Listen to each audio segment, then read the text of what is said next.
یہ مسئلے کیسے بیان کیے گئے حالانکہ ہیں کتابوں میں.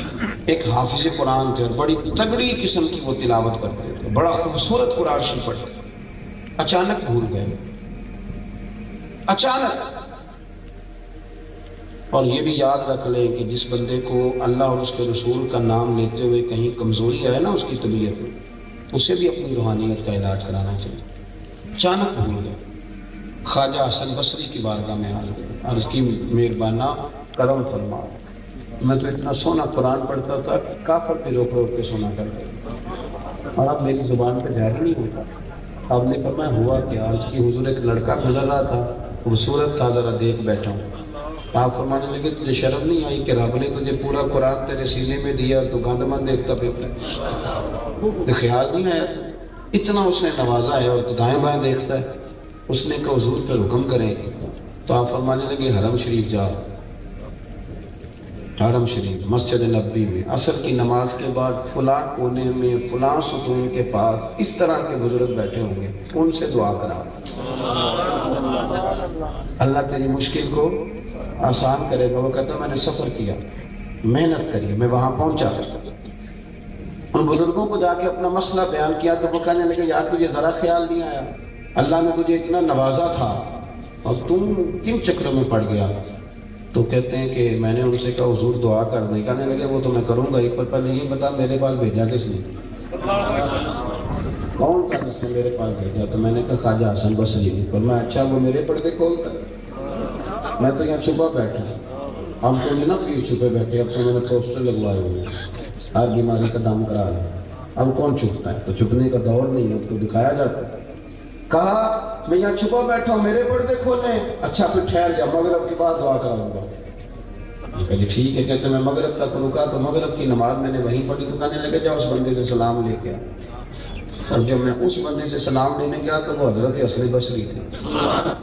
آپ فرمانے لگے تجھے میرے پاس بھیجتا ہے, خود روز مغرب کی نماز یہاں آ کے پڑھتا ہے, تجھے میرے پاس بھیجتا ہے, اور یہاں مغرب کی نماز یہاں پڑھتا ہے, اس نے میرا پردہ کھولا ہے تو اب میں اس کا بھی پردہ کھولوں گا. آپ فرمانے لگے میں نے کہا حضور یہ کیا معمہ ہے خواجہ حسن بصری سے, یہاں کیوں بھیجا؟ تو فرمایا نہیں تیری دعا انہی کے پاس ہے. تو وہ بزرگ فرمانے لگے چونکہ خواجہ صاحب تیرے پاس تھے نا, تو نے اس طرح دعا نہیں کرانی, ذرا سفر کر کے ہے نا تجھے بھی اہمیت کا پتہ چلا.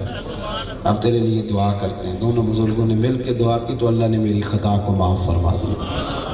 اس لیے اپنی جو باطنی زندگی ہے نا اس پر آپ توجہ دیں, ہم غور کریں کہ کیوں نہیں آخر فارغ جو ہیں تو ہمارا فیس بک چلانے کو جو دل کر رہا ہے تو نفل پڑھنے کو کیوں نہیں کر رہا, اس پر آپ غور کریں. ہم فارغ بیٹھے ہیں تو ہمارا یہ تو دل کر رہا ہے کہ میں اگر موٹر سائیکل میں بیٹھوں کسی پارک سے ہوں تو یہ کیوں نہیں دل کر رہا کہ سپارہ پڑھ لوں. اس پر غور کریں, یہ مقام غور ہے. اور ایسے کھو نہ جائیں, یہ کچھ بھی نہیں ہے. آپ کل بیمار ہو جائیں, آپ کے بچے کہیں گے ٹھیک ہے دعا کریں حضرت صاحب اللہ ابا کو پردہ عطا کرے, ختم ہو گئی بات. او پہ دیس دیا قبراں جنہ تے پھول پے, ادھروں کوئی نہیں گیا آمدہ, ادھروں لکھاں پہ. ہر بندے نے اپنے بچوں کا سوچا ہے کہ سردی میں بڑا برا حال ہے, سردی میں سویٹر لے آؤ. جو قبروں میں چلے گئے کبھی سوچا ہے کہ سردی میں ان کا کیا حال ہے؟ تو وہاں قبروں میں جو آرام ہے وہ اعمال کی بنیاد پر. کوئی بھی نہیں جاتا, کوئی بھی نہیں پوچھتا, ختم ہو گیا معاملہ. کل من علیہ فان. اپنی زندگی پر توجہ دیں, محنت کریں, اللہ توفیق عطا کرے.